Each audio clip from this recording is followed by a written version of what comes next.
one of the companions of the Prophet, peace and blessings be upon him, Sayyidina Ubay bin Ka'b, he came to the Messenger of Allah sallallahu alaihi wasallam and asked him how much of his daily adhkar, his invocations, he should apportion to sending salutations on the Prophet sallallahu alaihi wasallam.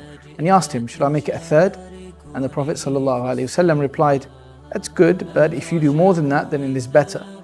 Then he said, okay, shall I make half of my daily invocations, salawat upon you, peace and blessings be upon you?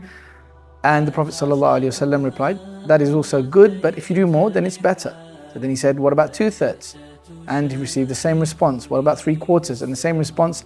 And then eventually Sayyidina Ubay bin Ka'b said, then, if that's the case, I will make all of my daily invocations salawat or salutations upon you. To which the Prophet ﷺ responded, إِذَنْ تُكْفَى هَمَّكَ وَيَغْفِرُ اللَّهُ لَكَ ذَنْبَكَ.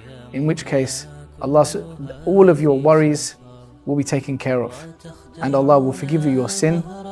And in this way, the Prophet ﷺ wanted to assure us and let us know that if we send salutations upon him, if we draw connections to him, if our heart's been connected to him, there'll be a source of contentment and a source of removing our worries and anxieties with the permission of Allah. Wa sallallahu ala Sayyidina Muhammadin wa ala alihi wa sahbihi wa sallam. Walhamdulillahi Rabbil Alameen.